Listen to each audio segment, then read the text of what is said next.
The hunter in the fog, the jungle was quiet. Too quiet. A thick, silver fog moved through the trees like a ghost. It made everything look blurry and strange. Giant trees with glowing vines stretched high into the sky. Strange animal sounds echoed from deep inside the jungle, but no creature was seen. Everything was hiding. High up on a tree branch, an alien huntress named Vakara watched carefully through her long-range scope.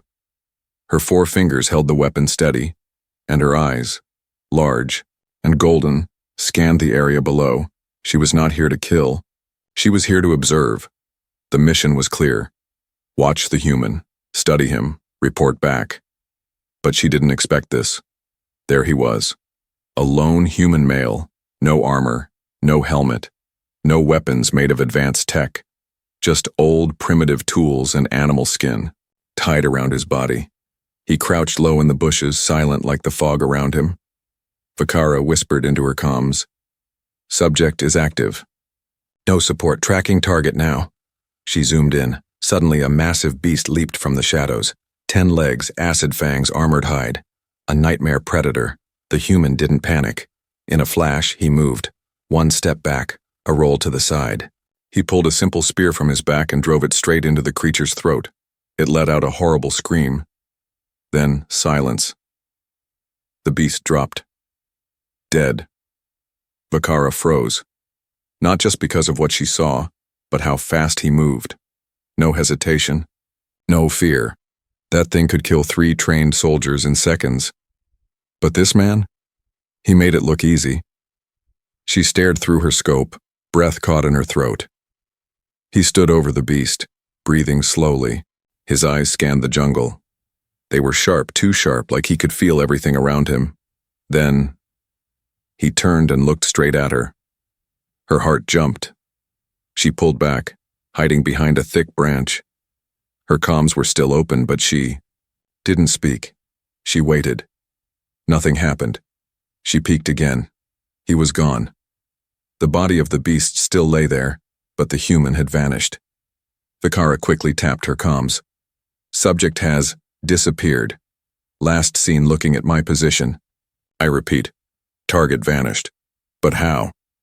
She was cloaked, hidden in the high branches, no sound, no light. He shouldn't have seen her. She looked again, scanning the trees. Still nothing. Just the fog. Thick, cold, silent. Then she felt it. Something behind her. She turned fast, aiming her weapon. But no one was there. Her breathing became slow and steady. She wasn't scared, but her instincts were on fire. This was supposed to be a safe mission, a simple observation. But now, she felt like the prey.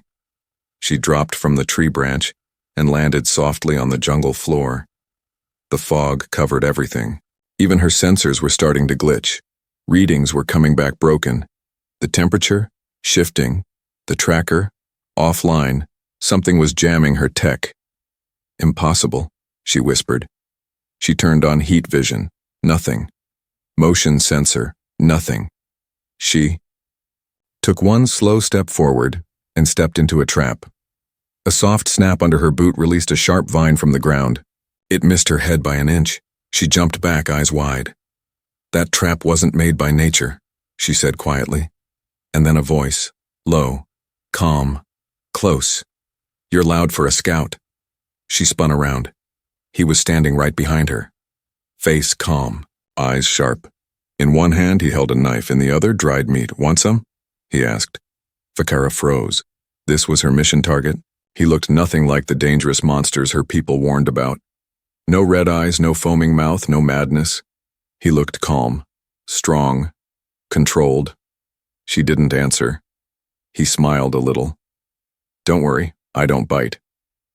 Then he took a bite of his meat and sat down on a nearby rock like it was nothing. Vakara slowly lowered her weapon. This human was not normal. He had turned the jungle into his hunting ground. He had seen her, tracked her, and trapped her, all without using a single piece of alien tech. She sat across from him, never taking her eyes off him. What are you? She finally asked. He looked up, chewing. Just a guy who likes a quiet. Hunt. And in that moment, as the fog swirled around them, she felt something strange. Not fear. Not hate. Respect. But she didn't know yet. This was just the beginning. The observation becomes the hunted Vakara had trained for 20 cycles to track prey across deserts, moons, and jungles. She had brought down beasts 3 times her size, walked through acid storms, and hunted under black suns. But never, never had she felt like this. Her feet moved quietly through the misty jungle, but her heart beat loud in her ears. She glanced over her shoulder, again, and again. She knew she was being watched. Somehow the hunter had become the prey. She tapped her wristpad. Command, do you read? I need extraction. Situation has changed. No signal, only static. The fog was getting thicker now. Her sensors blinked red. The temperature shifted up and down like a broken clock. Vakara cursed softly in her native tongue. Something was wrong with the air, the environment, the energy. The human, Ethan, as he called himself, had gone back into the jungle after sharing meat with her. He left no trail, no heat, no sound, just silence.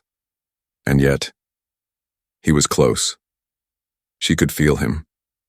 He was studying her now, testing her. She moved faster, carefully scanning trees and shadows. Her hand hovered over her plasma blade, and then she saw it. Her old path, except it had been cleaned, completely.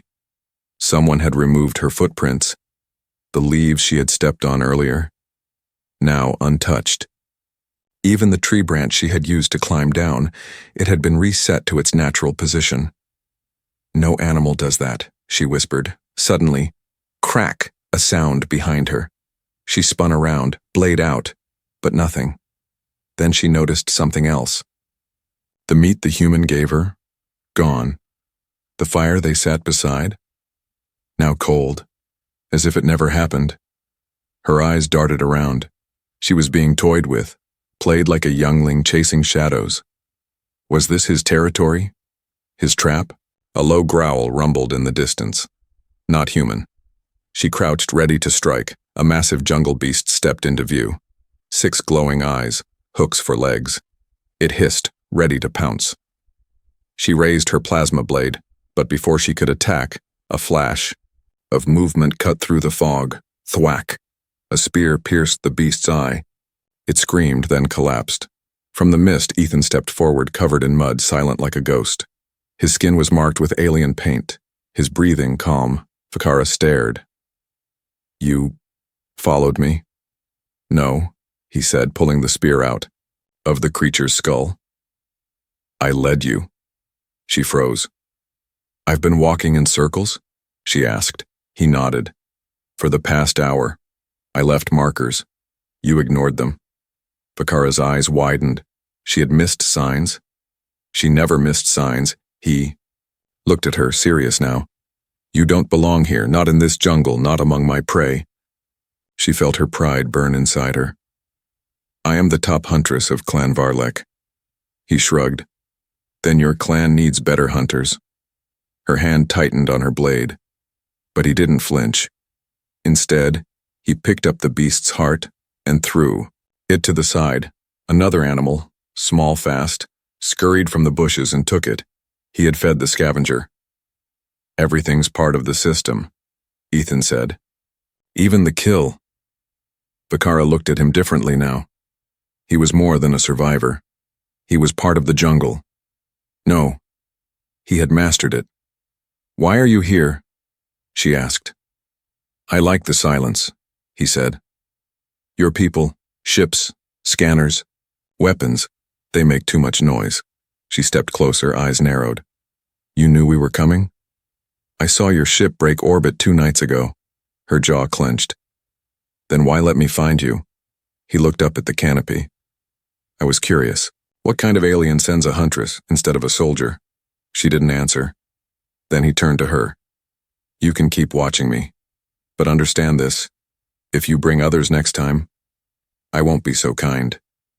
His words weren't a threat. They were a promise. And then, just like before, he vanished into the fog. No sound. No sign. Gone. Vakara stood alone in the silence, blade still humming in her hand. And for the first time in her life, she didn't know who the real predator was. Campfire truce night came quickly in the alien jungle.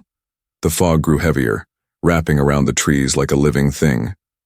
The forest didn't sleep. It whispered. It watched. Vakara crouched near a small fire. Its orange light flickered against her deep purple armor. The flames gave little warmth, but they kept the wild eyes in the dark at bay. Across from her, Ethan sat calmly, hands near the heat, eyes reflecting the fire. He looked so relaxed, like he belonged there. Vakara did not. Her training, her weapons, her rank all felt useless here. She had been taught that humans were unpredictable, dangerous, barely more than beasts. But Ethan? He moved with thought. He spoke with purpose. And somehow he seemed more in control of this world than she ever was. You built this fire, she said, watching him toss in a few dry leaves.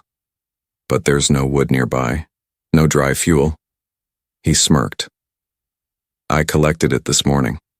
I figured I'd have a guest. She blinked. You planned this? I always plan for surprises, he said. Vakara stared. You knew I'd follow you.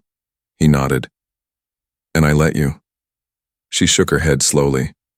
Why? Ethan reached into his pouch and pulled out a roasted root. He tossed one to her. I wanted to talk, he said. You're different from the last ones.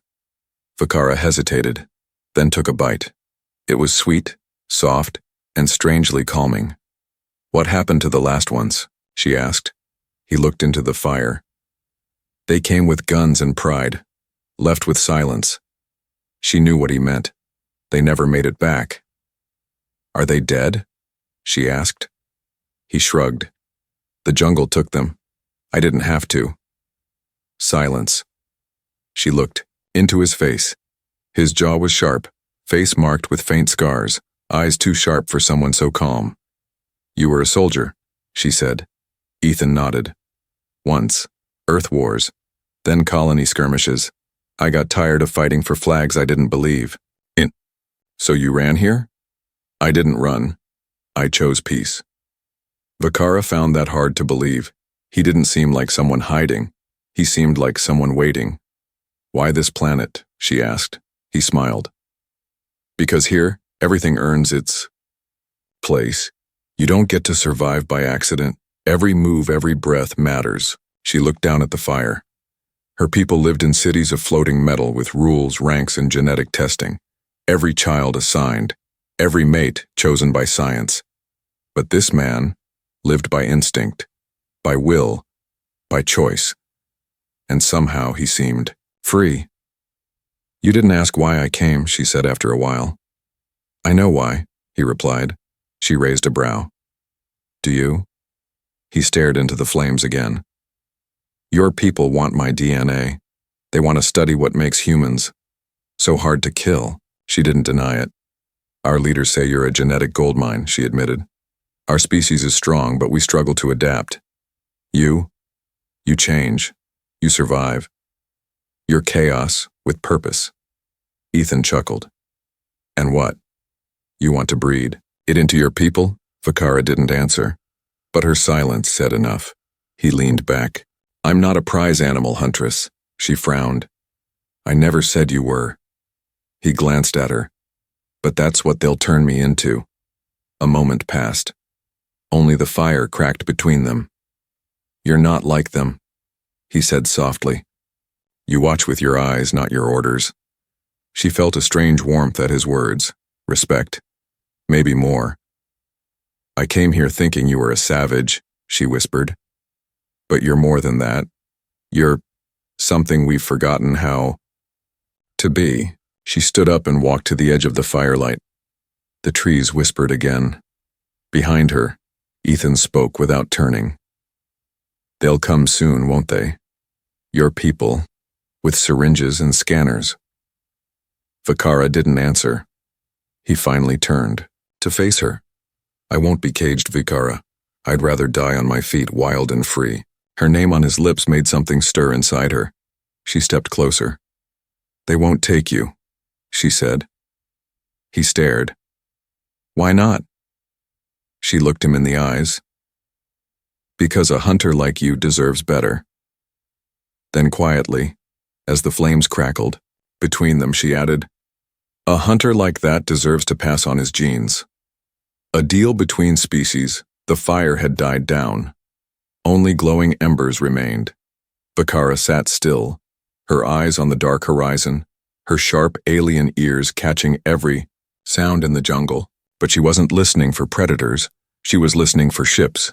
They were coming. Above them, high in the sky, hidden beyond the clouds, her people waited, orbiting silently, watching through satellites. Soon they'd move. Soon they'd land. And when they did, they'd come for Ethan. She knew the plan. A full strike team. No warnings, no talking, inject, extract, study. But Ethan? He was not something to be taken. He sat nearby, skin painted in forest ash, fixing the edge of his spear with a stone. You're too calm, Bakara said, voice quiet. I've had worse evenings, Ethan replied without looking up. Besides, I already know what's coming. She blinked. You... No. I know your people. I know how they act when they want something. Quiet at first, then fast, then violent. She said nothing.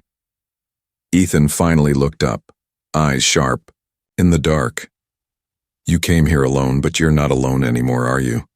Her jaw tightened. No, she admitted. They're above. Waiting, he nodded once. I should run, he said. You won't make it far. Probably not. He stood slowly, tall against the glowing embers. So what now? You betray me? Call in your team and watch me go down like a beast? Bakara rose. 2. I don't want that. But they do. Yes. A heavy silence fell between them. She looked at him, really looked. Not as a mission, not as a sample, but as a man. A warrior who had chosen solitude over control. A being who had carved out a life on a death world not by force but by understanding. You don't belong in a lab, she said softly. Ethan smirked. Good, I hate white walls. She stepped closer. There is another way, she said. His eyes narrowed. I'm listening. Bakara took a deep breath. This was against everything she was trained for. But her instincts screamed louder than her orders. I tell them you're unfit. Unstable. You've mutated too far from the baseline. They'll mark you as incompatible and leave you alone. He raised an eyebrow. And they'll believe that? I'll make them believe it, she said. Ethan folded his arms. And what do you get in return? She hesitated, then said the truth. I get to ask you one question. Ethan tilted his head. Only one? She nodded. Yes, a personal one. He smirked. All right, shoot. She stepped closer, barely a whisper away. Would you choose me? She asked. His face went still. She kept her voice calm. Not for science, not for breeding, but as a partner. A true one. My people will never understand your wildness, but I've seen it, and I respect it. And she looked away for a second. I want it to live on. Ethan didn't laugh. Didn't tease. He just looked at her, deep and silent, and then he said, You know what happens if you lie to your people. I do. And you know what happens if they find out I'm alive. They won't. And if I say yes. This isn't just about me, is it? She shook her head. No. It's about what kind of future deserves to exist. He gave a long breath, then nodded once. I'll trust you, Bakara. One time. Her chest rose with relief, but she didn't smile. Not yet. Above them, a distant hum echoed.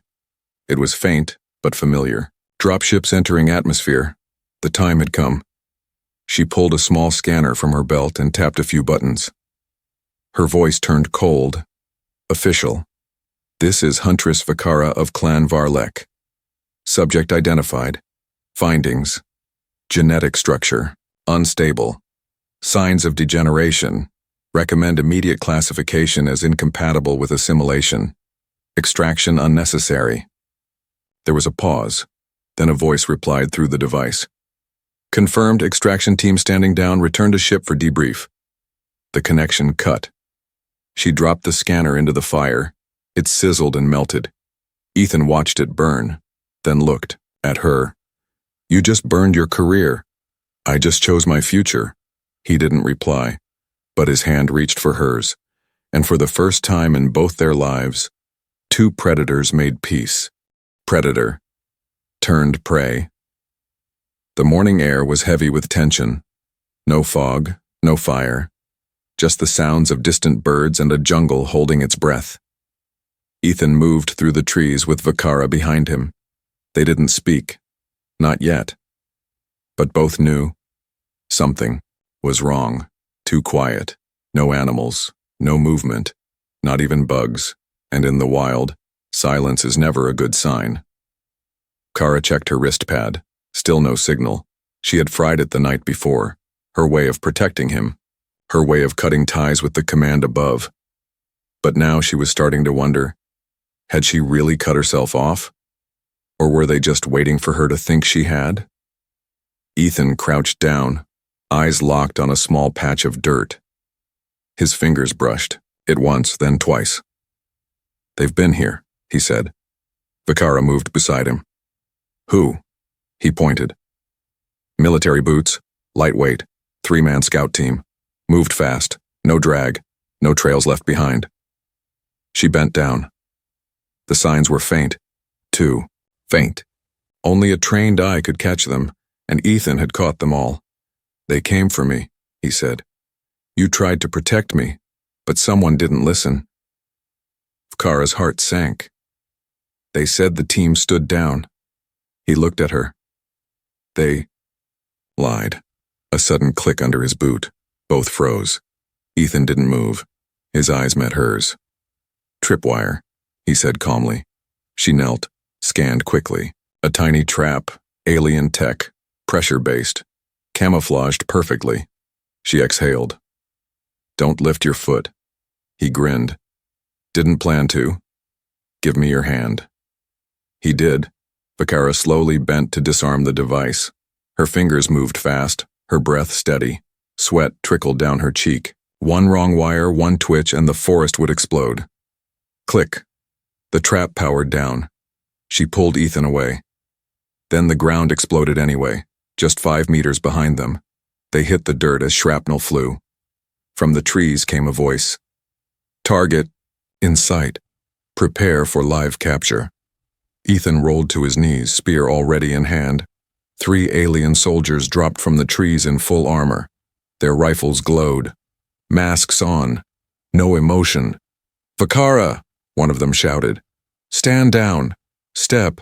Away from the human. She stood between them and Ethan. I gave the final report, she said. This man is not compatible. The lead soldier's mask opened, revealing her commander, Zalith. His skin was silver blue, his eyes cold and sharp like knives. You don't get to decide that anymore, he growled. Your loyalty is in question. He raised his weapon. Vakara didn't move. Ethan stepped forward. She's not lying. I'm unstable, dangerous. I'll break containment. Zalith sneered. You won't get the chance. He fired, but not at Ethan. At Vakara. She screamed as the stun blast hit her square in the chest. Her body dropped, twitching. Ethan's eyes went wide. He didn't run.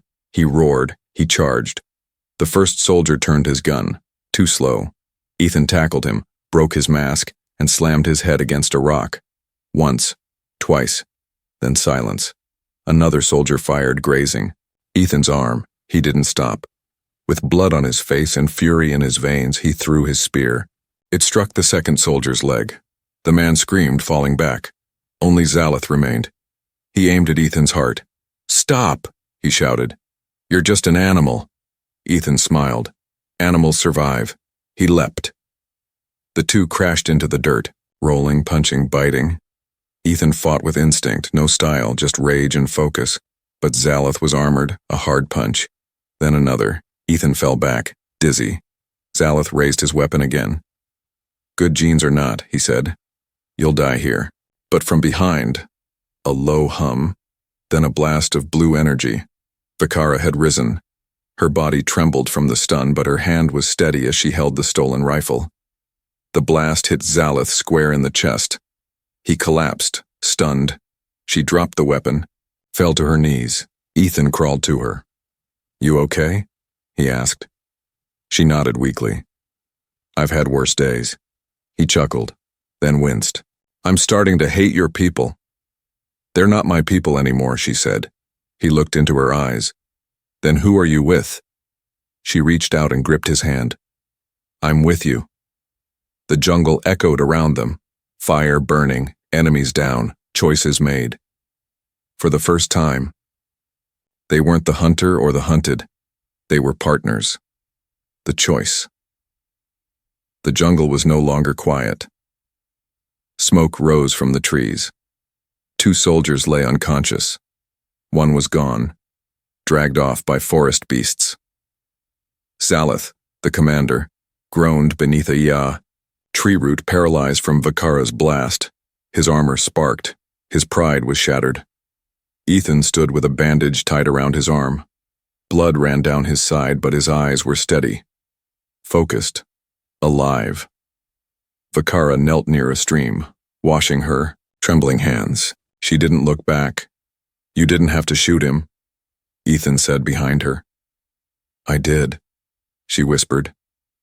If I hadn't, he would have killed you. And maybe me too. She rose slowly, walking toward him. Her face was pale. Her body, still recovering from the stun shot.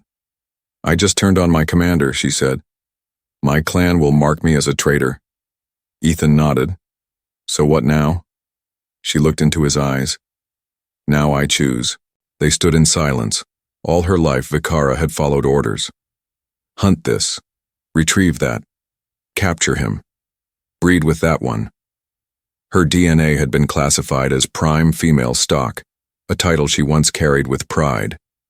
But now, standing beside a wounded human who had fought for her, who hunted like a beast but chose not to kill her when he had the chance, she didn't feel like stock. She felt human. I don't want to go back, she said. Ethan raised an eyebrow. They'll come after you. I know. They won't stop. I'll make them. He chuckled, tired. Now you sound like me. She walked closer. I'm not asking you to run, she said. I'm asking you to build something new. With me. He stared. You're serious?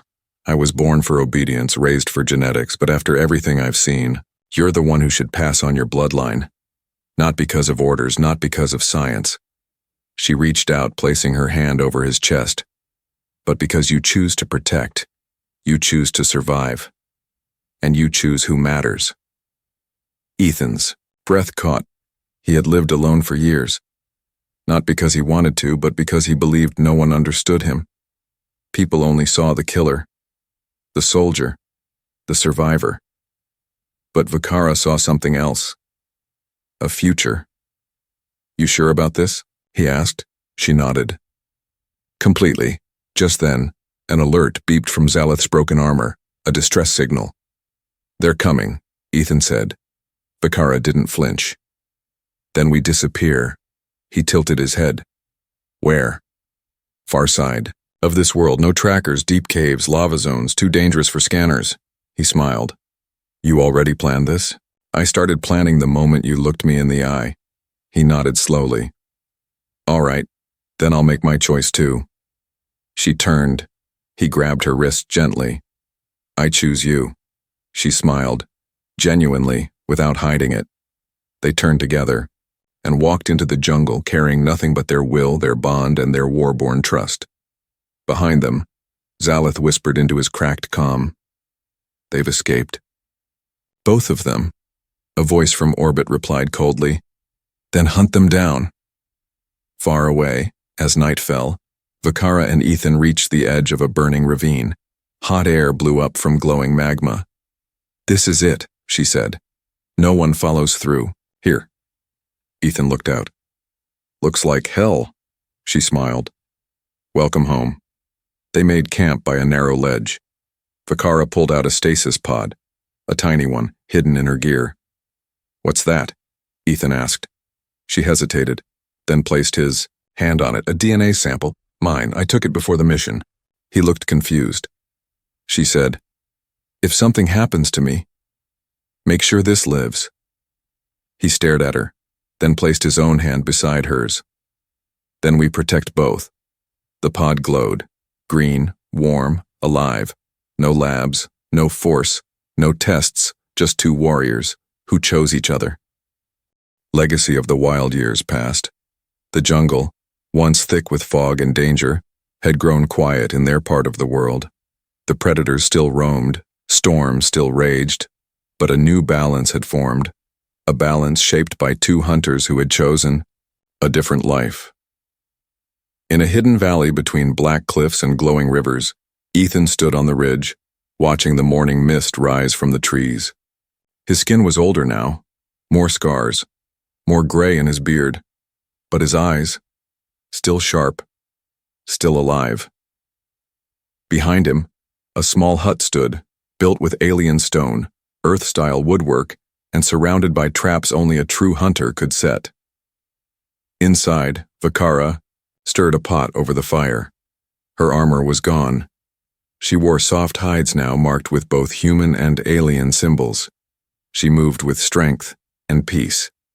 A small voice called from outside. Mom, I got one. Come look. She smiled. Ethan turned, as a young girl, no more than 10, ran toward him with excitement in her golden eyes. She had his sharp gaze, Vakara's long ears, and a streak of wild in her smile. He crouched to her level. You tracked it. Just like you taught me, she beamed. Vakara stepped out, wiping her hands. What did you catch this time? A tree crawler. It tried to escape, but I set the snare right under its nest. Ethan nodded with pride. That's good instinct. The girl stood tall. I'm going to be even better than both of you. Vakara laughed softly. I believe it. The family walked back toward the hut together. No ships, no trackers, no orders. Just the sound of wind through the trees and the steady steps of a new future. But peace never lasts forever. One night, while the wind howled and the trees bent low, Ethan sat sharpening his blade. He heard it, a buzzing in the sky. Old. Familiar. Wrong. He stepped outside and looked up. A small alien drone hovered above the valley, silent, black, scanning. He didn't move. It blinked once, then shot back into the clouds. Ethan said nothing. The next morning, Vakara found him packing supplies. They found us, she said. He nodded. We knew this day would come. Do we run? He looked at her. No, he said. We prepare. For days, they built traps, sharpened weapons, trained the girl to hide, to survive, to lead. She never cried, never complained. She understood. One night, while the stars burned above, Vakara sat beside the fire. Ethan handed her a small pod, his own DNA sample, wrapped in bone and cloth. If they come for me, he said, let them take a ghost. She touched his face. You gave me more than a future. You gave me a choice. He kissed her forehead. Then promise me one thing. Anything. If you survive this, let her live free. Let her hunt, love, and choose. I swear it. But the ships never came. No soldiers, no sounds, nothing. Just silence. The message was clear. They had given up. Maybe it was too dangerous. Maybe they feared him. Or maybe they realized something. There are some beings you don't try to cage. 10 years later. The jungle still breathed. The trees still grew, And a teenage girl, half human, half alien, stood at the top of a tall ridge, holding a carved spear in her hand, her body strong, her gaze focused. Below her in the valley, a shadow moved. She crouched low, listened, then smiled. She was ready. She had the instincts of a soldier, the mind of a tracker, and the heart of a legend. From behind her, a voice echoed in her memory. A hunter like that deserves to pass on his genes. She stood tall and ran into the wild. A new story had begun.